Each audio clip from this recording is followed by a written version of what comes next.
You are now where faith meets culture, the Heaven Effect. A lot of people say they don't believe in God anymore. But if you really listen, it's not that they hate God. They're hurt by what they've experienced. Some people didn't walk away from Jesus. They walked away from the version of Christianity that stopped looking like him.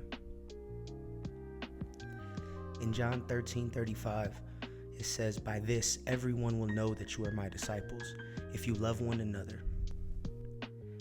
The way believers represent Jesus matters. You cannot be living a life that is contradictory to the words that you are preaching. It is dangerous, and matter of fact, it is a problem that we have, and it is the reason why a lot of people, young people, are being pushed away from the community and from the church as a whole, and we got to address it. In Matthew 5:14 through 16, it says, Jesus calls his followers to be the light of the world. People should be able to see God through the lives of his people. We are supposed to be and called to be Christ-like, and that means everything that we do is supposed to represent Christ in the way we live, the way we talk to people, the way we love others. They should be able to see Christ in us, and it's a problem that a lot of times it don't happen. Why are people walking away? I believe that's the overlying question that we may all have in a situation like this, is why. We gotta ask why. A lot of the times I don't believe we do because we're scared of the answer. But a lot of times it's the growing distrust of churches and religious organizations. Also, people feeling judged instead of loved. People being shunned away at the door. People being stared at because they might not look exactly how everyone else looks. And it's a problem when the church, or even just a community as a whole, is shunning these people because they're not what the stereotype of what a Christian should look like. People see the hypocrisy, preaching something and then living a whole different lifestyle. It's dangerous, and it is something that is a growing problem that a lot of younger generation Christians are seeing and walking away from. And the question is, if Jesus is about love, why do people experience so much rejection in the community? In Matthew 23:13, Jesus confronts religious leaders who block people from experiencing God. This is a warning to people for creating barriers between people and God. And back in the day, when Jesus was saying it, it's because they weren't letting people into the church. And nowadays, it could be as simple as you judging somebody when they come into the church or a community event, and you judge them to the point where they don't want to come back. That is creating a barrier between them and God, because they imagine that this is what every Christian is like, and if this is what every Christian is like, then I don't want to be like that. Jesus moved towards the broken people. He did not move away from them for any reason at all. So for the fact that we are actively moving away from people who might not fit our stereotype of what we're supposed to look like, it is creating barriers. It is a problem, and this is not what Jesus came for the broken. He did not come to push them away. So now we're going to talk about religion versus relationship.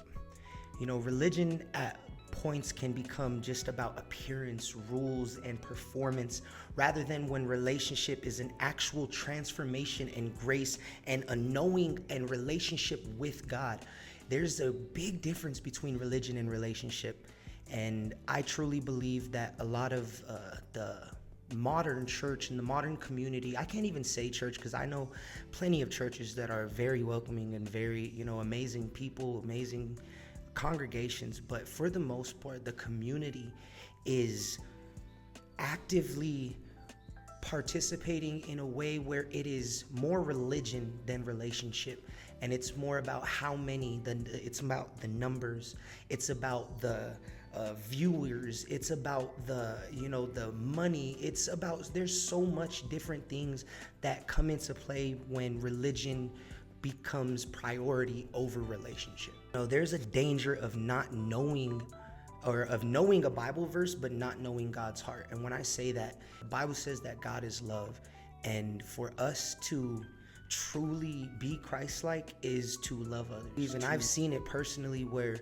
There's certain Christians that will use the Bible against somebody almost in a way that makes, gives them authority over the person because they know Bible verses, as to, somebody who doesn't know Bible verses, but have a relationship with God. Yeah, you might not know a Bible verse, but you talk to God every night. You talk to God every day, and you truly put your problems in God. You might not know a Bible verse, but I promise you that there's a lot of people out there that know Bible verses, but don't know God. There's some people that can look holy, but still be so far from God. There's some people that can play the part so well that they even trick themselves into believing that it's true. And they can play the part their whole lives, but never know God, or still be so far away from God. And they've tricked themselves and, convinced themselves that this is what being a Christian is. And it pushes away people in a way that damages the human psyche, where we don't want to come back to church because of the way we've been hurt, or the things that we've experienced, the things that people have told us, the looks that we've gotten, the everything that stuff happens why a person would leave church. And it's hard to come back when there's so many in the church that are just, to be completely honest, on a high horse. Question I want to ask: can someone be around church their whole life and still never truly know God? And the answer to that question is yes, 100%.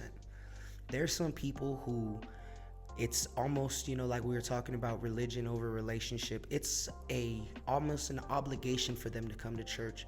It's not out of their heart. It's not because it's something that they want to do. It's because of something that either they've been taught, or it's something that they believe is gonna get them some sort of, credit. And people can be at church their whole lives and never truly know God. There's a part in my life where it was more religion over relationship. I didn't have a relationship with God until recently, the past couple of years. But there is a point where you can be at church your whole life and never truly know God. In Matthew 15:18, it says, "These people honor me with their lips, but their hearts are far from me." That's the whole thing of outward worship without inner connection. You can preach all you want about the love of God and never truly know the love of God. And sometimes it's a choice. Sometimes you're doing it for self-righteous reasons, but other times you can unknowingly do it. Sometimes you can think that this is the best way and this is how you're going to get into heaven, but never truly have a relationship with the Almighty because of it's become an obligation and instead of a relationship. So, like I said in the last little segment, there was a point in my life, I grew up knowing about God. I had a pastor in the waiting room as I was being delivered at the hospital. There's a whole story about me when I was born. Mine and my mother's heart both stopped, and we were brought back to life. And I truly believe, now knowing what I know and, getting into the word, I truly, I do believe that it was a miracle that God truly saved mine and my mom's life that day. So I grew up knowing about God my whole life. Grew up in the church every Sunday, went to all the kids' Bible studies, went to kids' retreats, went to the church summer camps. I was actively involved in a lot in the church when I was young, but I never had a relationship with God. It was more out of obligation because my grandma was there, my mom was always there, family that still go to the same church, still everyone was there. So it was more of a, since everyone's there, I got to be there too. And it was never a relationship. And that led me to walking away and searching for identity anywhere else. And I was looking for fulfillment in things that couldn't really ever satisfy me. I was realizing maybe what I'm doing though is not right. And I was starting to realize that maybe what I'm doing isn't right.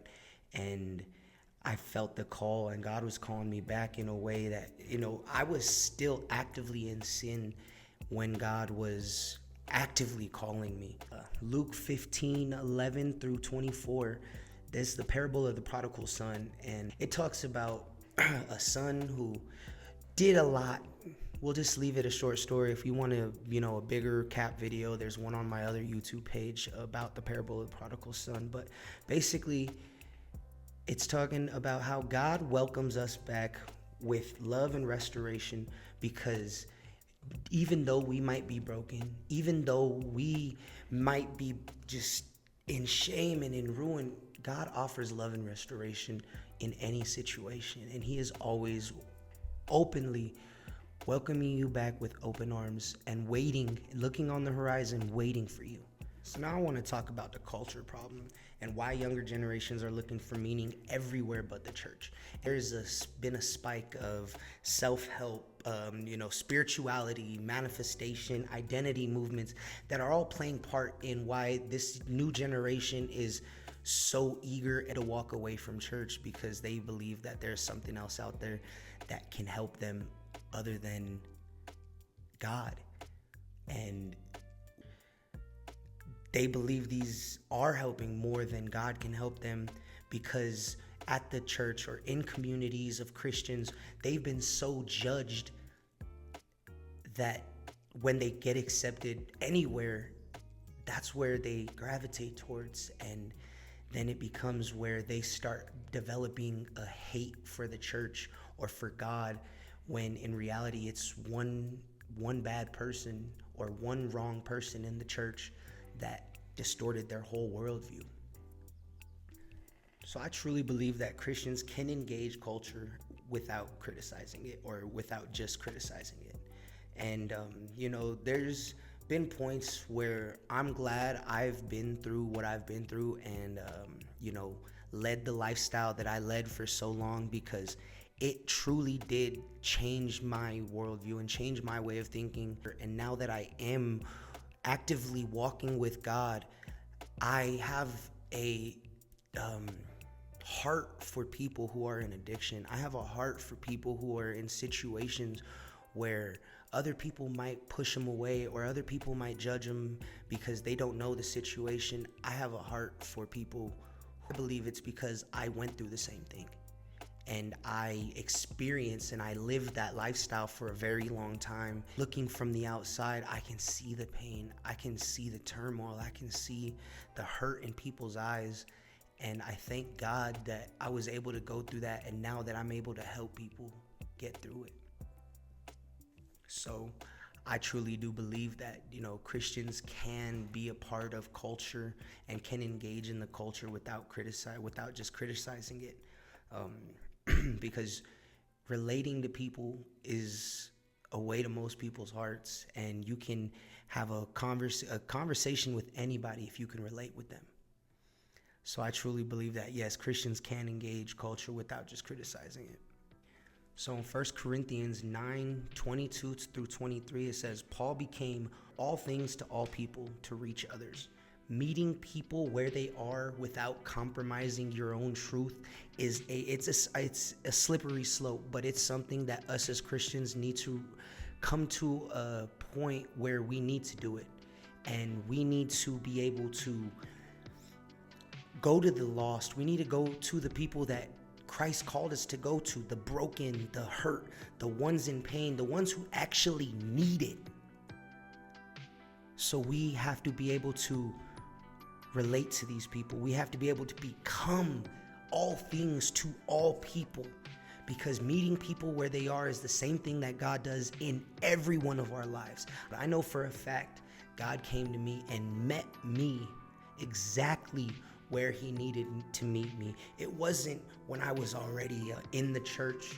It wasn't when I had stopped listening to secular music. It wasn't any of the points where you think that God would meet me, where, okay, I guess I'm doing a little better, so this is where God met me in the deepest, darkest parts of my life and lifted me up in a way that I can only explain as supernatural.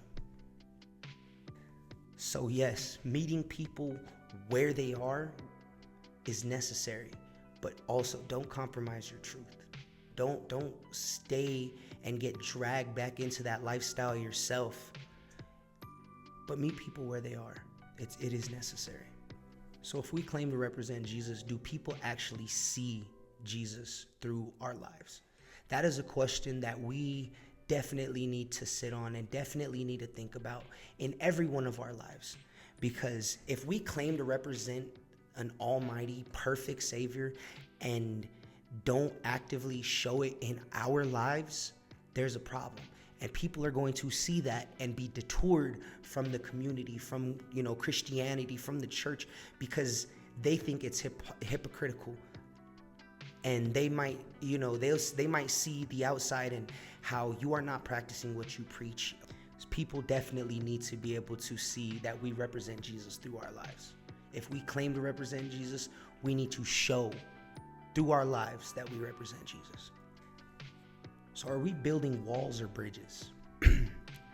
There is a lot of people in the church that are actively building walls, even if they don't realize they may. Sometimes it's unknowingly, but they are actively building walls in ways like pushing people away, in ways like judging people, in ways like looking at that person with all the tattoos who might not have the button-up shirt at church and saying that they might or that they shouldn't be here.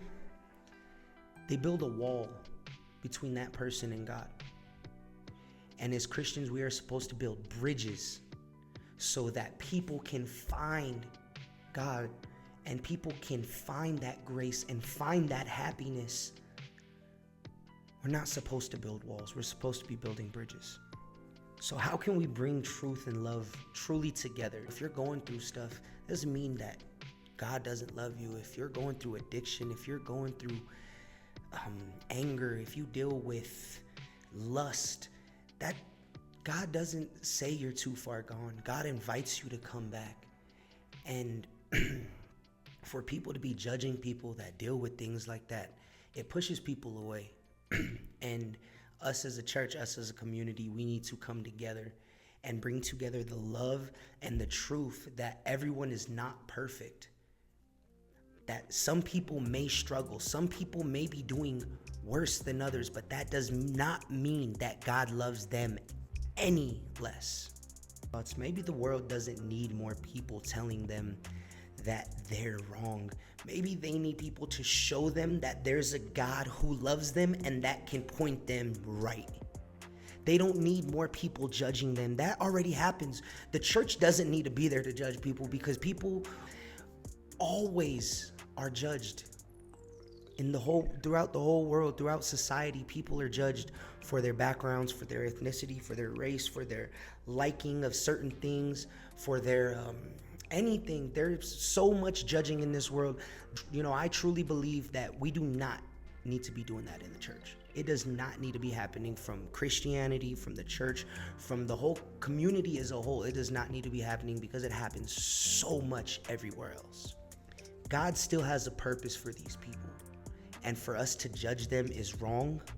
For us to shun them is a sin. We are supposed to go to the nations and proclaim Jesus, not push away the people who want to learn. In Romans 5:8, it says, while we were still sinners, Christ died for us. God's love came before our transformation. The darkest parts of my life, that's when he called me. He didn't call me when I had it together. In Jeremiah 29:13, it says, you will seek me and you will find me when you seek me with all your heart. God is not hiding from those who search for him. So why are we pushing away those who are? Love y'all with all my heart, man. Thank y'all for tuning in to the very first episode of The Heaven Effect with Gigi Esco. I love y'all.